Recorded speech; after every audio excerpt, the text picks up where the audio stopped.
So this video is on the subject of Ascension, and I don't have any,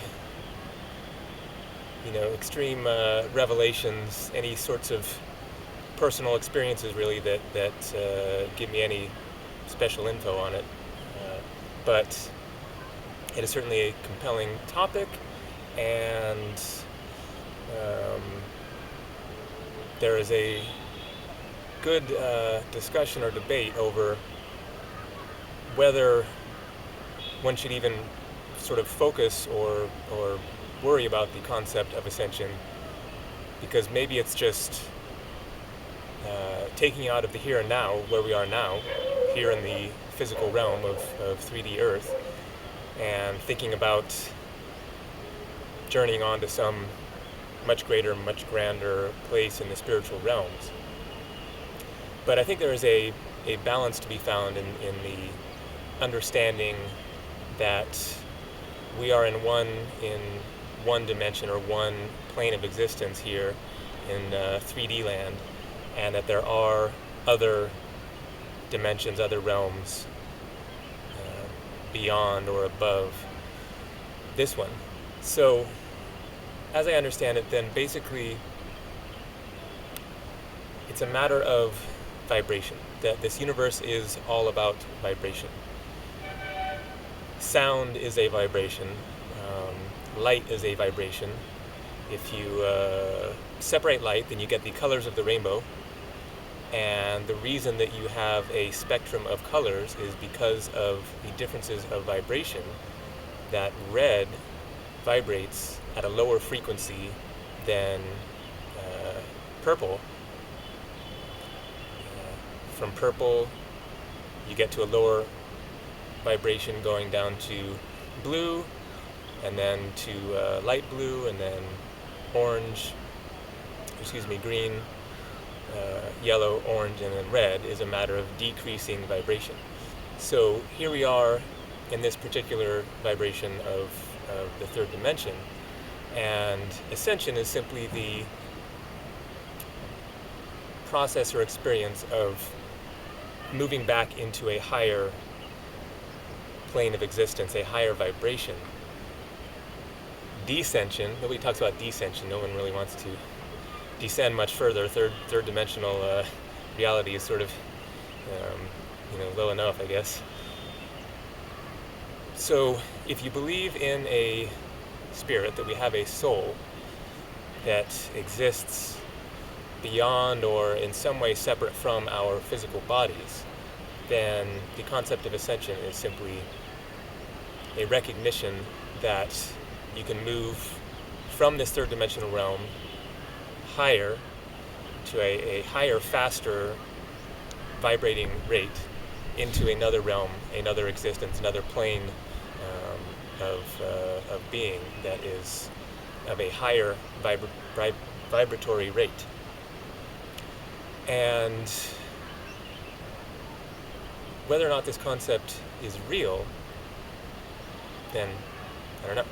But there is one especially compelling piece of hard evidence that may very well attest to the concept of ascension, and that is the Shroud of Turin.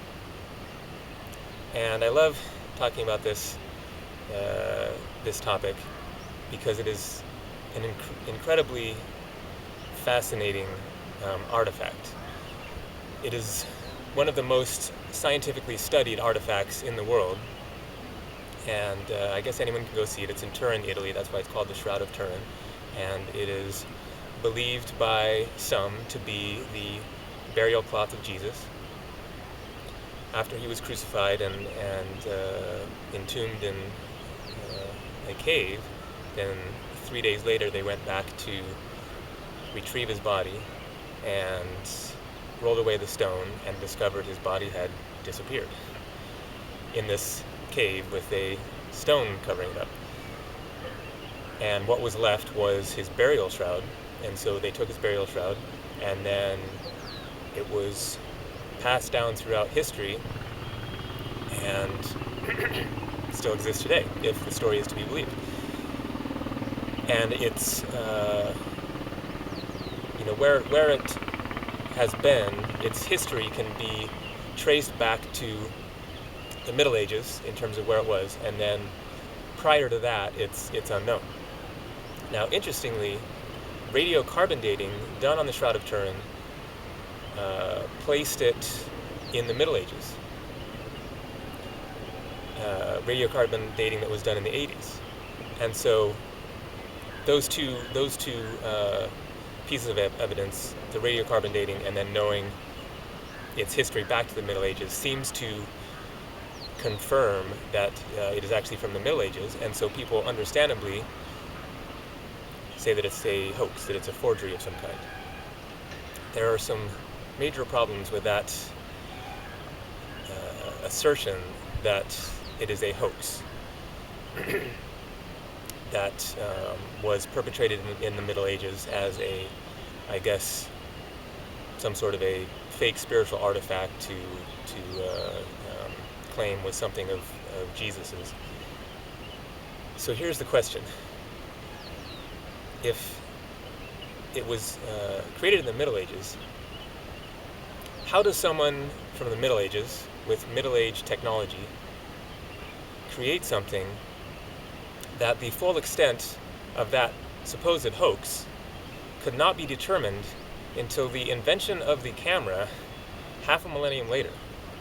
Because the whole sort of big conundrum about the Shroud of Turin is the fact that there is an image on the shroud of a man, a life-sized image of a naked man with his hands covering his groin, that depicts the same wounds of Jesus chronicled in the Bible, and it is a very faint, almost imperceptible image by the naked eye until you take a picture of it and then look at the negative of the picture, and then you discover that it's much more detailed and more prominent than seen from the naked eye.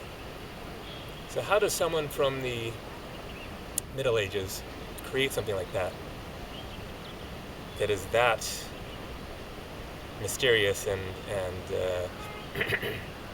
elusive that you can't see it from the naked eye? You can only see it from the negative of a camera. And then continuing further with that, here we are, the 21st century, and modern science has investigated it microscopically and cannot determine what caused the image, other than to say that the image seems to have been caused by photonic radiation, and that means light. So it wasn't etched some way into the cloth, it wasn't burned, it wasn't painted, it wasn't drawn. Looking at the fibers of the cloth at a microscopic level, this would all be easily determined that there was some sort of a physical effect on the cloth from this sort of a process, from any kind of a physical process that you can conceive of how somebody in the Middle Ages might have somehow artistically put this image onto the cloth. And so that presents a major mystery that science has not solved. Now, here's the thing, is that when you're talking about radiocarbon dating, then radiation skews the conclusions of radiocarbon dating. So that's pretty interesting to ponder, considering that scientists have determined that the image was caused by photonic radiation. Apparently the fabric itself, the type of plant that was used, can be pinpointed to have been in Israel during that time. So it is still completely conceivable that the shroud could actually be from that time, despite the radiocarbon dating. And so that leaves it wide open still, basically. That the radiocarbon dating, if it's true that radiation could have skewed the physical characteristics and thrown off the dating process, then that means that it's still open to the possibility. So then you have to ask and wonder, what could have possibly created that image? You still have a major conundrum there of an unanswered question of what created that. And so who knows?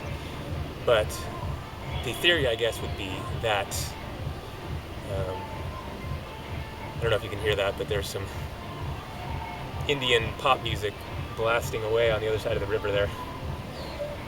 So I guess the assumption then would be that what caused the image in the shroud is that when Jesus, after he died, then somehow in that cave, then he ascended, his spirit ascended to another realm. And in the process of that ascension, then his body was converted to light, basically, and I guess sent out like a blast of light that imbued itself in the fabric of the cloth and resulted in his image being broadcast onto his burial shroud. So definitely a very fascinating thing to consider. And on the topic of ascension, if there is truth to this, then it attests to the concept of bringing the physical body with you into the upper realms. And so this speaks to a more to another point, which is that ascension is not a matter of separation from this dimension, but it is one of transmuting this dimension into a higher vibratory rate.